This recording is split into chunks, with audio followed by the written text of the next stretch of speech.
నమస్తే రమగారు. నమస్తే జయ. రమగారు, మనం అపూర్వ చింతామణి చేసుకున్నాం కదా. ఎన్ని ట్విస్టులు అండి. అసలు ఎంత బాగా నచ్చిందండి. నాకైతే పర్సనల్గా భలే నచ్చేసింది. నాకే కాదు, మామ్స్ అందరికీ కూడా చిన్న పెద్ద తేడా లేకుండా బాగా చూసారు. కానీ ఇలాంటి ట్విస్టులు ఉన్న స్టోరీస్ చెప్పట్లేదండి మీరు. అన్ని సజావుగా వెళ్ళిపోతున్నాయి. అన్ని రకరకాల ఆలోచనలతో వెళ్ళే స్టోరీలే వెళ్తున్నాం మనం. ట్విస్ట్ స్టోరీ కావాలి. సరే, కథా చరిత్సాగరంలో విదూషకుడి కథ చెప్దాం. ఆహా. అయితే నీకు అపూర్వ చింతామణి అంత అన్ని ఎపిసోడ్స్ రావు. ఒక 3-4 ఎపిసోడ్లు 5 ఎపిసోడ్లు వస్తాయి. ఓకే. ఒక చిన్న సిరీస్ అనుకుందాం. పూర్వం ఉజ్జయిని నగరానికి ఆదిత్యసేనుడు అని ఒక రాజుగారు ఉండేవారు. ఈయన కొంచెం బలశాలి, శౌర్యవీర్య పరాక్రమాలన్నీ ఉన్నాయి. ఒకసారి ఈయన ఏం చేశాడట, గంగా తీరంలో తన సేనతోటి విడిశాడు. ఏదో ఒక క్షేత్ర దర్శనం చేసి గంగా తీరంలో ఉంటే, ఆ గంగా తీర ప్రాంతంలో ఉన్నటువంటి గుణవర్మ అనే ఒక ఆయన ఈయన దగ్గరకు వచ్చి, మహారాజా, నాకు ఒక చాలా సౌందర్యవతి అయిన కన్య పుట్టింది. మా ఇళ్లలో అంత అందమైన పిల్ల లేదు. అయితే ఇంత చక్కని చుక్కని మా వాళ్ళకే ఇవ్వాలని అనుకోకుండా ఎవరైనా మహారాజుల ఇళ్లలో పడాల్సిన పిల్లగా భావించి ఆ పిల్లని మీకు ఇద్దామని సంకల్పించాను. మీరు ఎలాగూ ఈ ప్రాంతానికి వచ్చారు కాబట్టి మా అమ్మాయిని చూసి మా పిల్లని పెళ్లి చేసుకోండి అన్నట్టు. అప్పట్లో ఏమిటో రాజులు నో అనేవాళ్ళు కాదు. విచిత్రంగా ఎవరు మా పిల్ల అందుకైతే దీన్ని చేసుకోండి అంటే చేసేసుకోవటమే. రెడీ అంటాం, చేసేసుకోవటం. సరే, పెళ్లి చేసుకుంటే పరమాద్భుత సౌందర్యవతి ఆవిడ. మామూలు సౌందర్యవతి కాదు. ఆవిడ అందచందాలకు ఎంత లోబడిపోయాడంటే ఆయన తన తాలూకు రాజ్యభారం అంతా మంత్రులు, సేనాధిపతులు వాళ్ళ మీద బారేశాడు. ఆ భార్యతోటే ఉండేవాడు. సరే, కొంతకాలానికి ఆయనకి ఒక చక్కని అల్లారు ముద్దుగా ఉన్నటువంటి ఒక చక్కటి పిల్ల పుట్టింది. చాలా ముచ్చటగా ఉంది పిల్ల. దాన్ని అలాగే అల్లారు ముద్దుగా పెంచుకున్నాడు ఈయన. పెంచి ఆ పాపకి తేజస్విని అని పేరు పెట్టాడు. మహా తేజస్వితగా ఉంటుంది పిల్ల, చాలా అందమైన పిల్ల. తల్లి ఎంత అందగతో, తల్లితో పాటు రాచరికపు పాళ్ళు ఉన్నటువంటి తండ్రి యొక్క సౌందర్యం కూడా పుణికిపుచ్చుకుని చాలా అందంగా పుట్టింది. ఆ పిల్లంటే ఎంత ముద్దో ఎంత ఇదో. అయితే ఇలా ఎంతసేపు అంతఃపురానికే పరిమితి అయిపోయాడు ఆయన. అంటే దాంట్లోనే ఉండిపోయాడు, అంతఃపురంలోనే ఉండిపోతున్నాడు ఎక్కువగా. ఇంకా అసలు వ్యవహారాల జోలికి వెళ్ళడు. మంత్రులు చూస్తారు, సైన్యాధిపతులు చూస్తారు. ఇలాగా దానికోసమే ఉండిపోయేసరికల్లా సామంతులు కొంతమంది తిరగబడి ఏం చేస్తారు, ఈ రాజ్యాన్ని సొంతం చేసుకోవడానికి ప్రయత్నం చేస్తారు. సరే, ఒకనాడు ఏమైంది, ఒక సామంతుడు యుద్ధానికి వచ్చేసరికల్లా యుద్ధం అంటే మామూలుగా వ్యవహారాల్లోకి పెద్దగా రావట్లేదు, కానీ ఇలాంటి పెద్ద వ్యవహారాలు చూస్తున్నాడు ఆయన. సరే, ఏం చేశాడు, కూతురు కొంచెం 8-9 సంవత్సరాలు, అట్లా 10 ఏళ్ళు ఉన్నాయి ఇంచుమించుగా. ఆ పిల్లని, అమ్మాయి నేను కూడా వస్తానంటే ఒక పీడి ఏనుగు, ఆడ ఏనుగు మీద అమ్మాయిని కూర్చోబెట్టాడు. అంబారీలో చూస్తోందనమాట, యుద్ధం చూడడానికి వచ్చింది. ఒక బ్రహ్మాండమైన గుర్రం ఒకటి వేసుకున్నాడు. ఆ గుర్రాన్ని డైరెక్ట్ చేస్తున్నాడు. గుర్రంతో ఏనుగుని వెనకాల ఉంచుకున్నాడు. ఈయన ముందుకెళ్తుంటే ఈ చూపించే కూతురికి ఇట్లా తను ఎలా స్వారీ చేస్తాడో చూపించే ప్రయత్నంలో ఏమైంది, ఈ యుద్ధభూమిని వదిలిపెట్టి ఆ గుర్రం పిచ్చెక్కినట్టు పరిగెత్తేసింది ఎక్కడికో. రాజుగారు మాయమైపోయేసరికల్లా ఈ సైనికులంతా కలవలబడ్డారు. దాంతో ఒక టెన్షన్ పుట్టేసింది, రాజుకి ఏదో అయిపోయిందని. ఆ టెన్షన్ తోటి ఏం చేశారు, విపరీతంగా యుద్ధం చేశారు, సామంతుడిని తరిమి కొట్టేశారు. కానీ రాజు మాత్రం ఎక్కడికి వెళ్ళిపోయాడో వాళ్ళకి తెలియలే. ఆ గుర్రం వెర్రెక్కినట్టు వెళ్ళిపోయింది ఇటో. పిల్ల ఏడ్చేస్తోంది, తండ్రి పారిపోతున్నాడు, ఎక్కడికో వెళ్ళిపోతున్నాడు. పారిపోవడం కదా, అది వెళ్ళిపోయాడు అంతే. ఆ గుర్రానికి ఒక రకమైన తిక్క పుట్టేసింది అనమాట. దానికి ఆ తిక్క పుట్టడానికి కారణం ఏంటంటే పక్కన ఏనుగు మీద కూర్చుంది కదా రాజకుమార్తె. ఆ ఏనుగు ఘీంకరించేసరికి దాని చెవిలో మోగింది. అది దానికి తిక్క పుట్టింది దానికి. ఇక వీళ్ళంతా ఉన్న వాళ్ళంతా సైన్యం అంతా అలా వెనక్కి వచ్చేసింది. పిల్లని చూసుకున్నారు, బాగానే జాగ్రత్తగా ఇంటికి తెచ్చేశారు లోపలికి, అంతఃపురంలోకి. ఇక ఆ పిల్ల ఏడవటం మొదలుపెట్టింది, మా నాన్నో అని. దాని జ్వరం వచ్చేసింది అది చిన్నపిల్లకి. రాజుగారు అయిపోజాలేడు. ఆ గుర్రం పరిగెత్తి అర్ధరాత్రి వేళకు ఒక అడవిలో ఆగేసరికల్లా రాజుగారు ఎట్లా కొట్లా దాన్ని ఆపి దిగి దానికి దండం పెట్టాడు. అమ్మ, నా తల్లి, ఎన్నేళ్ళ నుంచో నా దగ్గర ఉన్నావు, ఎప్పుడూ ఇలాంటి పని చేయలేదు. నువ్వే ఇప్పుడు నాకు దైవానివి. నేను ఎక్కడికి వచ్చానో ఏమిటో కూడా తెలియట్లేదు. నాకు అర్థం కాల ఈ పిచ్చి పరుగులో. నీకు తెలిసి ఉంటుంది, నన్ను రక్షించని ఆ గుర్రాన్ని కావలించుకొని బోల్సేపు ఏడ్చాడు. ఆ గుర్రం అక్కడ కాస్త మంచినీళ్ళు తాగి కాస్త ఇంతపడి అది కూడా మెల్లిగా ఆలోచించుకుంది. మెల్లిగా ఆయన గుర్రం ఎక్కంగానే నిదానంగా నడుచు, అంతకుముందు పిచ్చెక్కనట్టు పరిగెత్తింది కదా, నడిచి 3:15-4 అవుతుండగా ఉజ్జయిని నగర ద్వారాలు దాటించి ఓ చోట వదిలేసింది ఆయన. మొత్తానికి నగరం దాకా తీసుకొచ్చి పడిపోయింది గుర్రం. ఈయన దిగి చూసుకున్నాడు. ఈ పొద్దున్న మధ్యాహ్నం 10 మొదలుపెట్టిన పరుగు ఈయనకి జుట్టంతా రేగిపోయి ఒళ్ళంతా పిచ్చిగా పిచ్చిగా అయిపోయి బట్టలు కకావికలైపోయి ఎట్లా ఇప్పుడు అంత పిచ్చి పరుగులో ఏమవుతుందో తెలియదు. దుమ్ము ధూళి మొహం నిండా. సరే ఇట్లా ఈ 4 గంటలు పావు తక్కువ 4 గంటలకి ఈ మఠం ఒక మఠంలాగా ఉంది అక్కడ. కొంతమంది బ్రాహ్మణులు అక్కడ ఉన్నారు. అక్కడికి వెళ్ళాడు. వెళ్ళేసరికల్లా వాళ్ళేమనుకున్నారు, ఉజ్జయిని నగర ప్రారంభంలోనే ఒక శ్మశానం ఉంది. శ్మశానాన్ని దాటాకే నగర ద్వారాన్ని ఆనుకునే మఠం. అయితే ఈ ద్వారము సేనా పరిరక్షితంగా లేదు. సైన్యం గనక ఉండి సైనికులు ఉంటే రాజును గుర్తుపట్టేవాళ్ళు, గుర్రాన్నైనా గుర్తుపడతారు కదా. కనీసం ఎవ్వరూ లేరు. పొద్దునైన యుద్ధం గోలలో ఈ దారి వాళ్ళు వదిలిపెట్టేశారు. వాళ్ళు వదిలేశారు. ఎవ్వరూ లేరు అక్కడ. ఉంటే బాగుండేది ఆయన సంగతి. ఈ మఠం దగ్గరికి వెళ్ళాడు. వెళ్ళేసరికి అలా బయట కొంతమంది బ్రాహ్మణులు నిద్రపోతున్న వాళ్ళు ఉన్నారు, కొంతమంది లేచున్నారు. ఈ వస్తున్నటువంటి రాజుని, ఆయన బట్టలు, ఆయన రేగిపోయిన జుట్టు, ఆయన మొహం చూసి భేతాళుడో ఎవరన్నా భూతావిష్టుడో లేచి శ్మశానం నుంచి వచ్చేస్తున్నట్టు భావించారు. అరిచర్చి కేకలు పెట్టేశారు. ఈయన లోపలికి ప్రవేశించబడి రాజు నిర్వహించే మఠమే అది. అప్పట్లో రాజ్యాల్లో ఉండే మఠాలు, అన్నదాన సత్రాలు, యాత్రా శిబిరాలు అవన్నీ రాజే నిర్వహిస్తాడు. రాజుకే ప్రవేశం దొరకల అక్కడ. వాళ్ళందరూ అరిచి కేకలు పెట్టారు, పో అన్నారు, మంత్రోచ్చాటం చేశారు. కొంతమంది నీళ్ళు తెచ్చి చల్లారు, గంగాజలం చల్లారు ఈయన మీద. ఈయన ఏం చెప్పబోయినా వాళ్ళ గోలలో వాళ్ళు వినిపించుకోవాలి. అయితే ఈ బ్రాహ్మణ సమాజంలో ఒక యువకుడైన బ్రాహ్మణుడు ఒక అతను ఉన్నాడు, విదూషకుడు అతని పేరు. అతనికి ఒక అగ్నిమంత్రం ఉంది. ఆ మంత్రం పునశ్చరణ కొన్ని లక్షలు చేసేసరికి అతనికి అగ్నిదేవుడు ఒక ఖడ్గాన్ని ప్రసాదించాడు. ఎప్పుడు కావాలంటే అప్పుడు ఆ ఖడ్గం అతని చేతిలోకి వస్తుంది. ధైర్యశాలి, అతనికి భయం లేదు. అగ్నిదేవుడు సాక్షాత్కారం లభించిన వాడికి ఏం భయం ఉంటుంది. అతని బ్రాహ్మణులందరినీ కసిరేశాడు. ఉండండి, ఏమిటో మీరు ఆగండి అని. బయటకు వచ్చాడు. వచ్చి ఈ బయట నిలబడి ఉన్నటువంటి రాజునయ్య, తమరెవరు ఏమిటంటే, ఆయన నేను ఆదిత్యసేనుణ్ణి, ఇవాళ పొద్దున జరిగిన యుద్ధంలో పంచకళ్యాణి నన్ను అక్కడికి తీసుకెళ్ళిపోయింది, ఇప్పుడు తీసుకొచ్చింది వెనక్కి, నేను రాజునున్నాడు అనేసరికల్లా ఇతను కాస్త పరిశీలించి, రాచకళ కనపడుతోంది, ఆయన బట్టలు అవి ఇలా పిచ్చి పిచ్చిగా ఉన్నాయి, మొహం అంతా జుట్టు అయిపోయి పిచ్చి మొహంలో ఉంది. కానీ సరే లోపలికి తీసుకుపోయాడు. తీసుకెళ్ళి ఆయనకి మొహం కాళ్ళు చేతులు కడిగిచ్చి ఏదో తినడానికి కొద్దిగా ద్రవ పదార్థం ఏదో తాగడానికే ఇచ్చి మజ్జిగ లాంటిది, పడుకోండి మహారాజాని పక్కేసి పడుకోబెట్టాడు. మిగిలిన వాళ్ళంతా తిట్టారు కానీ అతను వినిపించుకోవాలి. ఈయన రాజే నేను నమ్ముతున్నాను అన్నాడు. ఇతను కొంచెం బలశాలి, ధైర్యశాలి కదా, కాస్త జబరగా మాట్లాడగలిగేవాడు ఎవడైనా ఉంటే మిగిలిన వాళ్ళు తగ్గుతారు. అవును, వాయిస్ పెరిగేసరికి. సరే ఈయన మర్నాడు పొద్దున ఇతను ఏం చేశాడు, గుర్రం అక్కడెక్కడో పడిపోయింది కదా, నడుచుకుంటూ వెళ్ళి ఆ పడిపోయిన గుర్రం ఎక్కడుందో అక్కడి నుంచి తీసుకొచ్చాడు. గుర్రాన్ని తీసుకొచ్చి దానికి కాస్త గడ్డి గాదం, కొంచెం తినడానికి ఉలవలు అవి పెట్టి, దాణా కాస్త పెట్టి, దాన్ని కొద్దిగా నిమిది దాన్ని స్వస్థతపరిచి జీను అది రెడీ చేసి వాకిట్లో నుంచోబెట్టాడు. ఈయన నిద్ర లేచేసరికి ఆయన మొహం కడుక్కోవడానికి ఏర్పాట్లు చేసి కాస్త ఏదో ఆహారం పెట్టి గుర్రం ఎక్కించాడు. జాగ్రత్తగా వెళ్ళరండి ప్రభు, ఇది నగరం తాలూకు ముఖద్వారమే, ఈయన కోట అక్కడెక్కడో లోపల ఉంది, చాలా దూరం వెళ్ళాలి. సరే పంపించాడు. పంపించేసరికి ఆయన అబ్బాయి నీ పేరు ఏమిటి సంగతి సందర్భం కనుక్కున్నాడు.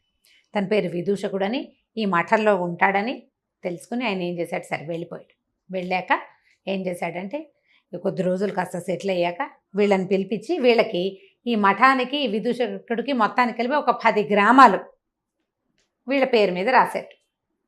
రాసేసరికల్లా వీళ్ళంతా ఆనందపడిపోయారు. అక్కడున్న బ్రాహ్మలంతా, వాళ్ళంతా ఆ ఊరు నుంచి ఈ ఊరు నుంచి చేరి ఆ మఠంలో ఉంటున్న వాళ్ళు. కొందరికి కుటుంబాలునే, కొందరికి కుటుంబాలు లేవు. వాళ్ళందరూ కలిసి ఎంజాయ్ చేయడానికి ఈ 10 గ్రామాల సంబారాలు వాళ్ళకనమాట. దాంతో వీళ్ళల్లో వీళ్ళు చాలా కలహించుకునేవాళ్ళు. నేను గొప్ప అంటే నేను గొప్ప అనుకునేవాళ్ళు, కొట్టుకు చచ్చేవాళ్ళు. వాళ్ళ రాజుగారు వచ్చినప్పుడు మొదట నేనే గుర్తుపట్టానని వాడు ఒకడు, ఇట్లా గందరగోళంగా ఉండేది. అప్పుడు ఒక నిష్ఠురొకడో ఏదో ఒక ఆయన వచ్చి అతను ఏమన్నాడంటే, మీరు కొన్నాళ్ళు పోయాక మీరంతా ఇక్కడ కొట్లాటలు వస్తాయి, కుక్కలు చింపిన విస్తరైపోతుంది మీ మఠం అంతాను, మీ పద్ధతులు ఏం బాగుండలేదు, మీరు అసలు మీలో ఒకడు ఎవడో ఒకడు ఒక ధైర్యశాలి ఒక సాహసికుడిని నాయకుడిగా పెట్టుకోండి. ఈ గుంపంతకి కలిపి మఠం వచ్చింది, ప్రతివాడు రాజే ఇక్కడ, అలా ఉండకూడదు కదా, ఒక నాయకుడు ఉండాలి, వాడి మాట వినాలంటే సరే ఎవరు మాలో సాహసికుడు, నాకు అంత ధైర్యం ఉందంటే అంత ఉంది, నాకు ఇంత ఉంటే ఇంత ఉంది చెప్పుకున్నారు. ప్రతివాడికి రాజు అయిపోవాలనిపిస్తుంది. అవకాశం వస్తే ప్రతివాడు నేను గొప్ప అంటాడు. అప్పుడు ఇతను ఏమన్నాడంటే, అలా కాదు, ఒక పని చేద్దాం, ఆలోచించి సరిగా ఒక నియమం పెట్టుకుందాం. ఇక్కడికి దగ్గరలో శ్మశానం ఉంది కదా, 3 దొంగల్ని కొరతేశారు అక్కడ. ఎవడైతే అర్ధరాత్రి వెళ్ళి ఆ ముగ్గురు దొంగల ముక్కులు కోసుకొస్తాడో వాడు అత్యంత సాహసి, వాడే మీకు నాయకుడు అన్నాడు. బ్రాహ్మలు వాళ్ళెవరో దొంగల్ని ముట్టుకుని వాళ్ళ ముక్కులు కోయటం ఏమిటి? జనం తగ్గిపోయారు, మా వల్ల కాదనుకున్నారు. మరి ఇప్పుడు రాజ్యం చేయాలంటే ఎలాంటి వాడు కావాలి? వాడికి అన్నీ కావాలి, ముక్కు కాదు పెగ్ కొయ్యాలన్నా కొయ్యాల్సిందే. వాడు బ్రాహ్మడైతే ఏమిటి, ఇంకోటి అయితే ఏమిటి. కాబట్టి ఈ ముక్కులు కొయ్యాలి. ఎవరు చేస్తారంటే విదూషకుడు అన్నాడు నేను చేస్తాను అని చెప్పాడు. నేను చేస్తానంటే సరే అందరు నవ్వారు. నీ వల్ల అవుతుందని. నా వల్ల అవుతుంది, నేను చేయగలను అన్నాడు. రాత్రి 12 గంటల వేళ బయటికి పంపించారు. ఏం చేస్తావో చెయ్యి నువ్వని. ఇతను ఆ మఠంలో నుంచి బయటకు వెళ్ళగానే అగ్నిదేవుడిని తలుచుకుని తనకు ఒక ఖడ్గం దొరికింది కదా, ఆ ఖడ్గం పుచ్చుకుని వెళ్ళాడు. వెళ్తే రాత్రి 12ంటికట శ్మశానంలో ఢాకినీ గణాలు తిరుగుతూ ఉంటాయట. ఢాకినులు బతికున్న ఏమైనా ఇలా శిక్షలు పడిన వాళ్ళ రక్తం తాగుతాయి, శవాలలో మిగిలిపోయిన మాంసం ఉంటే తింటాయి, మహాభయంకరంగా భూతగణాలు ఉంటాయి అక్కడ. ఇప్పుడు ఉన్నాయో లేదో నాకు తెలీదు, నన్ను అడగండి. ఢాకినీ గణాలు తిరుగుతూ ఉంటాయి. సరే ఈయన వెళ్ళాడు. ఇలా మొహాలు పైకెత్తిపోయి ఉన్నటువంటి ఆ ముగ్గురు దొంగలది ముక్కులు కోసేశాడు. కోసి ఉత్తరీయంలో మూట కట్టుకున్నాడు. వెనక్కి తిరిగి వస్తుంటే అతనికి ఒక విచిత్రమైన దృశ్యం కనపడింది. ఒక సన్యాసి ఒకడు ఒక శవం మీద కూర్చుని ఏమిటో పూజ చేసి జపం చేస్తున్నాడు. ఏమిటి వీడు చేస్తున్నది అంటే, డెడ్ బాడీ ఉంది అక్కడ. వాడు ఏదో ఒక గోరీని తవ్వి బాడీని తీసి బయటపెట్టి దాని మీద కూర్చుని జపం చేస్తున్నాడు. ఇతను ఏమనుకున్నాడు, ఏమిటి వీడికి ఏం సిద్ధి కోసం వీడు చేస్తున్నాడు, అదేమిటో చూద్దామనుకుని ఒక పక్కనే దాక్కున్నాడు. దాక్కుని చూస్తున్నాడు నేరుగా ఏం జరుగుతోందా అని. ఉన్నట్టుండి హి హి హి హి అని వినపడింది. శవంలోంచి శబ్దం వస్తుంది. శవం నుంచి శబ్దం వస్తుంది. దాని నోట్లోంచి ఒక అగ్ని జ్వాల లాంటిది వచ్చింది. దాని బొడ్డులోంచి ఇన్ని ఆవాలు ఇట్లా పైకి ఇట్లా కుప్పగా వచ్చినాయి. అతను ఇట్లా దోశలు పెట్టి ఆవాలని పట్టుకున్నాడు. ఆవాలే సన్యాసి ఆవాలని మూట కట్టి ఉత్తరీయంలో పెట్టుకున్నాడు. లే అన్నాడు. ఈ డెడ్ బాడీ ఠకీమని లేచి నుంచింది. విడాన్ చూస్తున్నాడు అనమాట. సరే ఏం చేశాడు ఈ సన్యాసి, ఎగిరి ఆ శవం భుజాల మీద కూర్చున్నాడు. ఆ శవం నడుచుకుంటూ వెళ్ళిపోతుంది. అది వాహనంగా ఉంది, కొద్దిగా గాల్లో తేలుతూ. వీడికి మన విదూషకుడికి ఇది భయం లేదు, సాహసికుడు ఇతను. కత్తిపుచ్చుకుని తిరగలిగేవాడు కదా. సరే ఇలాగో మనం కోసుకొచ్చిన ముక్కులు మన భుజానే ఉన్నాయి కదా, దీని సంగతి ఏమిటో చూద్దామని వాళ్ళ వెనకాలే పడి వెళ్ళాడు. వెళ్ళేసరికల్లా వాడు ఎక్కడికి వెళ్ళింది, ఈ సన్యాసిని మోస్తున్నటువంటి డెడ్ బాడీ ఒక కాళీ మందిరం, పురాతన దేవీ మందిరం ఒకటి ఉంది. మామూలుగా ఎవ్వరూ తిరగరు అక్కడికి, పాడుపడిపోయి ఉంటుంది. అందులోకి వెళ్ళేసరికి శవం ఢామ్ అని కింద పడిపోయింది. అది కింద పడిపోయింది. ఈయనేమో దిగి సన్యాసి లోపలికి నడిచి వెళ్ళిపోయాడు. శవం పని అయిపోయింది అక్కడ.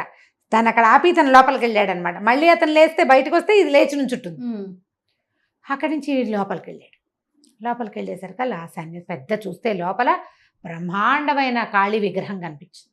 భైరవ శక్తి చాలా పెద్దది. వీడు పోయి దండం పెట్టాడు. సన్యాసి ఈ మన విదూషకుడు అట్లాగే చూస్తున్నాడు ఉత్సాహంగా. ఏంటి జరుగుతుంది ఇప్పుడు అనేసరికల్లా, నేను నీకు శవ పూజ చేశాను, నాకు ఏమిటి ఆకాశగమన శక్తి లభించింది. వీళ్ళు ఆకాశంలోనే వచ్చాడు, అతను పరిగెత్తుకుంటూ రాలా. శవం కొంచెం గాల్లో తేలుకుంటూ వచ్చింది. ఆకాశగమన విద్య లభించింది నాకు. మరి ఇప్పుడు ఏం చేయమన్నావో చెప్పు. ప్రపంచంలో ఉన్నవన్నీ నాకు కావాలి, నాకు అన్నీ కావాల్సిందే. ఎలాగైనా నేను ఏం చేయమంటే అది చేస్తాను, ఎలాగైనా నువ్వు చెప్పింది చేస్తా. నువ్వు శవ పూజ చేయమన్నావు, చేశాను, అది అయిపోయింది. ఇప్పుడు నన్ను ఏం చేయమంటావు అని అడిగితే, ఈ భైరవ శక్తి లోపల నుంచి చెప్పింది, ఆదిత్యసేనుడి కూతురుని తెచ్చి నాకు బలివ్వు, అప్పుడు నీకు సకల విద్యలు సిద్ధిస్తాయి. ఆదిత్యసేనుడు ఎవరు? ఈ విదూషకుడు రక్షించిన రాజు. ఆయన కూతురు తేజస్విని అనే పిల్ల. విదూషకుడు ఆశ్చర్యం, ఏమిటి నేనుండగానే, నేను ఒకడింత శక్తివంతుడిని ఈ రాజ్యంలో ఉంటే ఆదిత్యసేనుడు కూతుర్ని ఎవడైనా దొంగతనం చేయటం ఏమిటి? ఏం జరుగుతుందో చూద్దామని అతను అక్కడే కూర్చున్నాడు. ఈ సన్యాసి బయటకు వచ్చేసాడు. బయటికి రాగానే శవాన్ని లే అన్నాడు. అది లేచి నిలబడింది. నోట్లోంచి మంట వస్తుంది దానికి. దాని మీద కూర్చుని వీడేం చేశాడు, అంతఃపురానికి వెళ్ళిపోయాడు సన్యాసి. వెళ్ళిపోయి ఆ పడుకునున్న తేజస్విని ఎత్తుకున్నాడు, తీసుకొచ్చేసాడు. పిల్ల గోలుగోలుమని ఏడుస్తోంది, ఎవరికీ వినిపించట్లా. తీసుకొచ్చేసాడు. తీసుకొచ్చి ఇక్కడ పెట్టాడు ఈ దేవీ మందిరంలోకి. అమ్మాయిని చూసేసరికి ఈ విదూషకుడికి అర్థమైపోయింది, పిల్లని వీడు బలి చేసేస్తాడు ఇప్పుడు అని. ఈ అమ్మాయిని రక్షించాలి. ఆ అమ్మాయికి ఒక 16 ఏళ్ళు ఉన్నాయి, 16 ఏళ్ళు, ఓ 16 ఏళ్ళు అంటే పెళ్ళిడికి వచ్చిన పిల్లే. ఆ పిల్లని తీసుకొచ్చేసాడు. తీసుకురాగానే ఈ మూల నుంచునున్నాడు విదూషకుడు. తీరా చూస్తే ఆ పిల్లని ఒక చోట కూర్చోబెట్టి అది ఏడ్చేస్తుంది మా నాన్న అమ్మ అనుకుంటూ. అర్ధరాత్రి మరి నిద్రలో తీసుకొచ్చాడు కదా, వాడు ఆ కత్తి తీసి ఆ పిల్లని చేసే లోపల ఈ విదూషకుడు వీడి దగ్గర ఆగ్నేయాస్త్రం ఉంది, తన దగ్గర అగ్ని ఇచ్చినటువంటి అస్త్రం ఉంది కదా. ఆ కత్తి ఆగ్నేయాస్త్రం పేరున్నటువంటి పెద్ద మహాఖడ్గం. ఆ ఖడ్గంతో ఒక దుర్మార్గుడా రాజకుమార్తెని నేను చూస్తుండగానే నువ్వు సంహరిస్తే నా రాజభక్తి ఏమైనట్టు? మొన్నే కదా రాజుగారిని రక్షించి ఇంటి దగ్గర దింపాను నేను అని చెప్పి ఒక్క దూకులో దూకి ఏం చేశాడు, దాన్ని ఆ కాపాలికుడు తలెగర కొట్టేశాడు కత్తి పెట్టి. కొట్టేసరికల్లా కాపాలికుడు చచ్చిపడిపోయేసరికల్లా ఈ అమ్మాయి బేరమని నేర్చేస్తుంది. ఒక క్షణం అయ్యేసరికి అమ్మాయికి అర్థమైంది తనని చంపబోతున్నవాడు చచ్చిపోయాడని, అక్కడ ఇంకో పెద్ద మనిషి నుంచున్నాడని. వీడు పంచ కట్టుకుని పిలక అది ఉండి విభూతి పండురాలు ధరించిన విదూషకుడిని చూసేసరికల్లా ఎక్కడో చూసినట్టుంది అమ్మాయికి. జ్ఞాపకం వచ్చింది, చాన్నాళ్ళ క్రితం సభలో చూసింది ఇతన్ని, కానీ అతనేనని మేకౌట్ చేయలేకపోయింది. అప్పుడు ఏమన్నాడు, అమ్మా నేను రాజకుమార్ని, మీరు భయపడకండి, నా పేరు విదూషకుడు, మీ రాజ్యంలో వాడినే, నేను మిమ్మల్ని రక్షించాను, అదండి బయటికి వెళ్దామన్నాడు. బయటికి వెళ్దామంటే అర్ధరాత్రి, ఇది శ్మశానం, వీళ్ళు ఎక్కడున్నారు, ఊరికి ఈ ఉజ్జయిని నగరానికి ఓ చివరుంది, మనం అదేగా చెప్పుకున్నాం మొట్టమొదట. ఈ చివరి నుంచి రాజుగారి మహల్ ఎక్కడుంది, నగరంలో బాగా అవతల వైపుకుంది, సగానికి పైగా అవతలకు వెళ్ళాలి. ఈ పిల్లని అర్ధరాత్రి తీసుకుని ఎట్లా వెళ్తాడు? ఇందాకటి వాడు ఏం చేశాడు, కాపాలికుడు ఆ శవం భుజాల మీద కూర్చుని వచ్చాడు. ఇంతలో ఒక ఆకాశవాణి వినపడింది. అక్కడ అశరీరవాణి, ఆకాశవాణి అనకూడదు, శరీరం లేదు, శబ్దం వినిపించింది. విదూషకుడా, నువ్వు చాలా తెలివిగల పనిచేసావు, వీడిని సంహరించేసావు. ఓ పంచి, వీడి చెంగున ఒక ఆవాల మూట ఉంది, ఆ ఆవాల మూట వల్ల ఆకాశ గమన శక్తి వస్తుంది. ఇవాళ ఒకరోజు రాత్రికి నీకు ఆ ఆవాలు తీసుకుంటే నువ్వు ఎక్కడికి వెళ్ళాలంటే అక్కడికి వెళ్ళగలుగుతావు. మళ్ళీ నెలలో, వచ్చే నెల ఇదే రోజున ఇక్కడికి రా నువ్వు అని వచ్చింది సౌండ్. ఈ పిల్ల కూడా వినది. అక్కడి నుంచి ఈ శవం తాలూకు బట్టలు అవి చూస్తే ఉత్తరయంలో ఆవాలు వచ్చినాయి. అప్పుడు శవం బొడ్డులో నుంచి ఆవాలు ఎగిరితే పట్టుకున్నాడు కదా, ఆ పట్టుకున్న ఆవాలు మూట కట్టాడు. ఆ మూట కట్టిన ఆవాలు తీసుకుని ఇతను ఏం చేశాడు, ఆ అమ్మాయిని చేత్తో పుచ్చుకొని నేను రాణిగారి అంతఃపురంలోకి వెళ్ళిపోవాలని ప్రార్థించాడు. అనుకోగానే రైమని ఒకటే ఎగురు వెళ్ళిపోయాడు. ఆ అమ్మాయితో సహా అంతఃపురంలో వాలేసరికల్లా, అమ్మా నువ్వు పడుకో, మరి ఆకాశగమన విద్య ఇవాళ ఒక్కరోజే ఉంటుందండి అని చెప్పింది కదా ఆ శరీరమని, మరి నేను వెళ్ళిపోతాను, రాత్రి ఏంటి వెళ్ళిపోతా, తెల్లారేసరికి నేను విడిగా నడిచి వెళ్ళలేను కదా అంటే, ఆ పిల్ల బోరుమని నడిచింది. నువ్వు వెళ్ళిపోవద్దు, నన్ను అక్కడ బతికిచ్చావు, ఇక్కడ ఉండటానికే నాకు భయంగా ఉంది, నువ్వు పక్కనే ఉంటే ధైర్యంగా ఉంటా. వాడు కనుక లేచొస్తే, లేదా ఆ శవం మీద ఎత్తుకెళ్ళాడు నన్ను, ఆ శవం లేచొస్తే మనం ఏం చెయ్యాలి? కనీసం నీ చేతిలో కత్తుంది, నీ దగ్గర ఆవాలున్నాయి, ఆ రెండు ఉన్న నువ్వు ఉంటే నాకు ధైర్యంగా ఉంటుందని పిల్ల ఏడ్చేసరికల్లా ఇంకేం చేస్తాడు?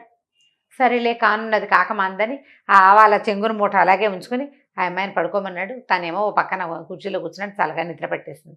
ఇది ఎంత పరిగెత్తాడు, శ్మశానానికి వెళ్ళాడు, శ్మశానం నుంచి పరిగెత్తుకుంటూ వచ్చి కాళికాలయానికి వచ్చాడు, ఆ శవం వెనకాల పరిగెత్తుకొచ్చాడు, తిరుగుతున్నాడు హైరాణ. దాంతో నిద్ర పట్టేసింది. ఈ పిల్ల మాత్రం పెద్దగా నిద్రపోలే, భయంతో అలాగే అతను చూస్తూ కూర్చున్నది. తెల్లవారేసరికల్లా లేచి బయటికి వెళ్ళింది. పాపం ఈయన అలసిపోయాడు, ఆయన పడుకున్నాడని. కానీ ఈ లేచి బయటికి వెళ్ళంగానే చెలికత్తలంతా లోపలికి వచ్చేసారు. వచ్చి ఇక మంచానికి ఒక మంచం పక్కనే ఉన్న కుర్చీలో ఇంచుమించు మంచంగో కోడికి ఆ వెనకాలన్న భాగానికి హెడ్ రెస్ట్కి తల అంచి నిద్రపోతున్న విదూషకుడు మగవాడిని అంతఃపురంలో చూసేసరికల్లా కేకలు పెట్టారు. వాళ్ళంతా కేకలు పెట్టారు. అంతఃపుర రక్షకులు వచ్చేసి ఈ విదూషకుని చేత పుచ్చుకుని పదండి ముందు రాజుగారి దగ్గరికి అన్నారు. అనేసరికల్లా ఈ అమ్మాయి కూడా వచ్చింది. వెనకాల విదూషకుడిని రాజు దగ్గర ప్రవేశపెట్టారు. ఎప్పుడైతే విదూషకుడు అని తెలుసుకున్నాడో ఇతని శక్తి ఏమిటో ఆయనకు తెలుసు. రాజుగారికి ఇంతకుముందు చూశాడు కదా తను, ఇతనికి ఆగ్నేయాస్త్రం ఉంది ఇతని దగ్గర, అది కూడా ఆయనకు తెలుసు. సరే ఏమిటినైనా ఏమిటి సంగతి, నువ్వు ఎట్లా వచ్చావు ఇక్కడికంటే, ప్రభు నిన్న ఇట్లా జరిగింది, మరి వాళ్ళేమో ముగ్గురు దొంగల ముక్కులు కోసుకురమన్నారు, ఇదిగోండి ఆ ముక్కులనే మూట వేడదీసి చూపించాడు. 3 దొంగల ముక్కులు ఉన్నాయి అందులో. అక్కడి నుంచి ఇట్లా ఒక కాపాలికుడు, అక్కడ ఒక వ్యవహారం జరుగుతుంటే నేను అతని వెనకాల పరిగెత్తాను. వెళ్తే అతను ఒక ఆశ్రమం, ఒక కాళికాలయంలోకి చేరాడు. మరి ఒక శవం కూడా ఉంది అక్కడ. ఆ కాపాలికుడి శరీరం కూడా ఆ దేవాలయంలోనే ఉంది. కావాలంటే మీరు చూడొచ్చు, మీ అమ్మాయిని పిలిపించి అడగండి అన్నాడు. ఆ అమ్మాయి ఏం చెప్పింది, వాడెవడో ఒకడు వచ్చాడు, నన్ను ఎత్తుకొచ్చాడు, ఒక మనిషి మీద కూర్చుని వచ్చాడు, కానీ ఆ మనిషి మేము గుళ్ళోకి వెళ్ళేటప్పుడు వాడు కింద పడిపోయాడు, వాడు నోట్లోంచి మంటలు వస్తున్నాయి, ఆ అమ్మాయి చెప్పింది ఇతను చెప్పింది సేమ్గా ఉంది. అక్కడి నుంచి ఈయన ఏం చేశాడు, భటులందరినీ కొంతమందిని రప్పించి సర్వసైన్యాధిపతిని పిలిచి పద అక్కడెక్కడికో వెళ్ళొద్దామని గుర్రాలు వేసుకుని అక్కడికి పోయారు. చూస్తే శ్మశానంలో 3 దొంగలకి ముక్కులు లేవు. 3 దొంగల శవాలు ఉన్నాయి. ముక్కులు పెట్టి చూశారు, వాళ్ళవే ముక్కులు ఒకటి. అక్కడి నుంచి ఇటు చూస్తే ఈ శ్మశానం బయట కొంత దూరంలో ఒక పాడు పడిపోయిన కాళికాదేవి గుడి ఉంది, చాలా పాతది. దాని బయట ఒక శవం పడుంది. అది ఆ ఊరి వాడే, ఆ పొద్దున మరణించిన వాడు. వాడు చుట్టాల పక్కాలంతా వచ్చారు. శవాన్ని ఎవరో గోరి తవ్వేశారు, బాడీ బయటకు వచ్చేస్తున్నారు. ఆ బాడీ మీదే వీడు వచ్చాడు కాపాలికుడు. అక్కడి నుంచి లోపలికి వెళ్ళి చూస్తే ఒక పురాతనమైన కాళికాలయం, అడేం గుడి, అమ్మవారు లేదు, ఏమీ లేదు. కానీ చచ్చిపడున్న కాపాలికుడి శవం కనపడింది అక్కడ. ఇవన్నీ చూసి ఈయన చాలా సంతోషించి, లేకపోతే ఒక్క దెబ్బలో ఈ పిల్ల కాస్త హతమైపోయేది అంతే. రాజుగారు ఏమన్నాడు, విదూషకుడిని చాలా మెచ్చుకుని, నాయన నువ్వు చాలా గొప్పవాడివి, నీ అంత మహాసత్వుడు నాకు అల్లుడు కావటం కంటే నాకేం కావాలి, మా పిల్లని పెళ్లి చేసుకో అని చెప్పేసి ఈ పిల్లని పెళ్లి చేసుకున్నారు. ఇంకా అక్కడ బ్రాహ్మణ సత్రంలో అయిన గొడవ అవన్నీ తెలుసుకున్నాడు ఆయన. వాళ్ళందరినీ మీ దారిని మీరు పడండి. ఎవరైతే ముగ్గురు దొంగల ముక్కులు కోసుకురమ్మని చెప్పాడు కదా ఒకడు, నిష్ఠురొక్కడో ఎవడో వాడి పేరు, అతన్ని ఆ మఠానికి హెడ్గా పెట్టేసారు.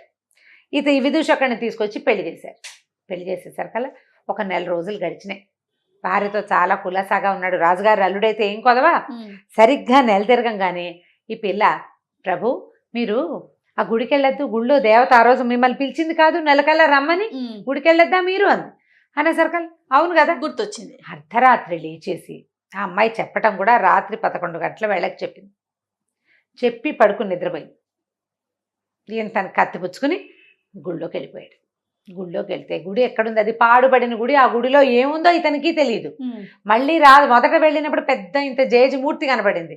రాజుగారితో వెళ్ళినప్పుడు ఏం లేదు, ఏదో ముగ్గులు గిగ్గులు అన్నీ ఉన్నాయి, అమ్మవారి విగ్రహం మాత్రం అక్కడ లేదు. కాపాలికుడి శవం ఉంది. ఇప్పుడు వెళ్ళేసరికి అలా గుళ్ళోకి అడుగు పెడితే అది గుడి కాదు, ఏదో ఒక మహాహర్మ్యం లాగా ఉంది. లోపల ఒక అందమైన అమ్మాయి కూర్చుంది. కూర్చుని ఆ అమ్మాయి ఏం చెప్పిందంటే, ఈయన ఏం చేశాడు, గుడి బయట నిలబడి, నేను విదూషకుడిని, నేను వచ్చాను, నెల తర్వాత రమ్మన్నావు అంటే, రా లోపలికి అని కేక వినపడింది. లోపలికి వెళ్తే అది ఒక హార్మ్యం లాగా ఉంది. లోపల ఒక అమ్మాయి కూర్చుని. ఆ అమ్మాయి ఏం చెప్పిందంటే, నేను విద్యాధర రాజైన విద్యాధర సేనుడి కూతురుని, నా పేరు భద్ర. నేను ఆ శ్మశానంలో ఇవి ఢాకినీ గడాలు ఉన్నాయి కదా, వాళ్ళని చూడ్డానికి వచ్చాను. నువ్వు ఎప్పుడైతే 3 దొంగల ముక్కులు కోసావో అప్పుడు నేను నీ వంకే చూస్తున్నాను. నువ్వు చాలా అందంగా ఉన్నావు, నువ్వు నాకు నచ్చావు. ఆ తర్వాత నువ్వు కాపాలికుడిని వెనకాల తిరిగావు. అక్కడి నుంచి ఇక్కడికి వచ్చావు. నేను నిన్ను వెంబడించి ఇక్కడికి వచ్చేసా. వచ్చిన తర్వాత నాకు తెలిసింది నువ్వెంత శక్తిమంతుడివో, నీ దగ్గర ఎలాంటి మంత్రశక్తి ఉందో తెలిసింది. అందుకనే నేను ఆ అశరీరవాణిని నేనే ఆ ఆవాలు తీసుకోమని నీకు ఆజ్ఞ ఇచ్చాను. నిజానికి ఆవాల్లో ఏమీ లేదు. ఆ శక్తి నాది, నీ ఆకాశగమన విద్య నాది. నేను వచ్చాను నీతో పాటు అక్కడికి, నీకు కనపడకుండా. నెల తర్వాత రమ్మని నేనే నీకు చెప్పించాను. నాకు తెలుసు రాజకుమార్తెను పెళ్లి చేసుకుంటావని. ఓ 1 నెల రోజులు నువ్వు ఆ భార్యతో గడిపి తర్వాత నా దగ్గరకు వస్తామని ప్లాన్డ్గా చెప్పాను నీకు. ఆ అమ్మాయిని ఆవేశించి ఇవాళ ఇక్కడికి రావాలని గుర్తు చేసింది కూడా నేనే. నేను నిన్ను ప్రేమించాను, నాతో ఉండిపోవని. ఈయన రాజకుమార్తెని, రాజుగారిని అన్నీ వదిలిపెట్టేశాడు. విద్యాధర కన్నా దొరికితే ఇక రాజుగారి కూతురు ఎందుకు, ఉంది పెళ్ళాం ఉండి అని చెప్పి ఈ అమ్మాయితోటి ఉండిపోయాడు. కొన్ని రోజులు గడిచిపోయినాయి. అక్కడ రాణిగారి యువరాణి తెల్లవారి నిద్రలేచి భర్తేడి చూసుకుంది. మా ఆయనేడి ఏడవటం మొదలుపెట్టి. రాజుగారు రాణిగారు అంతా ఏమైపోయాడు, రాత్రి 11 గంటలకి తాంబూలాలు ఇచ్చారు. తర్వాత ఏమైందో తెలీదు. అప్పుడు ఈ అమ్మాయి గుర్తు చేసుకుని, కాదండి గుళ్ళోకి వెళ్ళి ఉంటాడు, ఆ గుడికి నేను చెప్పానంటలా. ఆ పిల్ల గుర్తులేదు. నేనే గుళ్ళోకి వెళ్ళాలని గుర్తు చేశానని గుర్తులేదు. ఏడ్చి శోకాలు పెట్టాక ఇతనికి తల్లిదండ్రులు లేరు, చుట్టాలు పక్కాలు లేరు, ఎవరింటికి వెళ్ళాడు, ఏమయ్యాడు అని ఓ ప్రశ్నలు వచ్చాక తట్టింది. అవాళ్ళండి నన్ను కాపాలికుడు చంపైపోయిన రోజున ఆ గుళ్ళో శక్తి జేజీ నెల తర్వాత రమ్మంది, ఓవేళ ఆ గుళ్ళోకి వెళ్ళాడేమో నాన్నగారండి అంది. అనగానే వీళ్ళంతా పొలోమని గుళ్ళోకి వెళ్తే అదొక పాడుపడిన దేవళం. అవాళ్ళు ఏం చూసారో ఇప్పుడు కూడా అక్కడ అదే ఉంది, ఏమీ లేదు. నిజానికి ఆ గుళ్ళోనే ఉన్నాడు విదూషకుడు. ఆ లోపల ఒక హర్మ్యం లాంటిది, అదంతా మాయమహత్యాల్లో ఉందన్నమాట. అతను అక్కడ ఉన్నా కూడా వీళ్ళకి కనపడలా.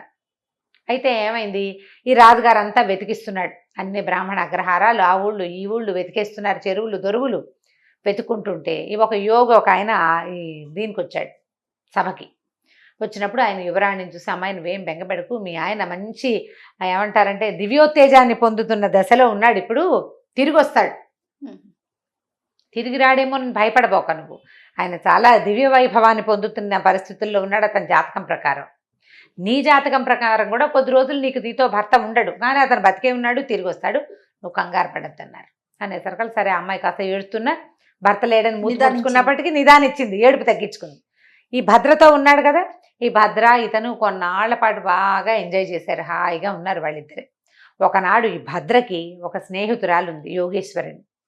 ఆవిడొచ్చి ఏం చెప్పిందంటే, నువ్వు విద్యాధర కన్యవయ్యి ఇలాగా ఈ మానవుడితో జతకట్టామని వాళ్ళందరూ నీ మీద కోపంగా ఉన్నారు, నిన్ను శిక్షించడానికి వచ్చేస్తున్నారు, పారిపో ఇక్కడి నుంచి.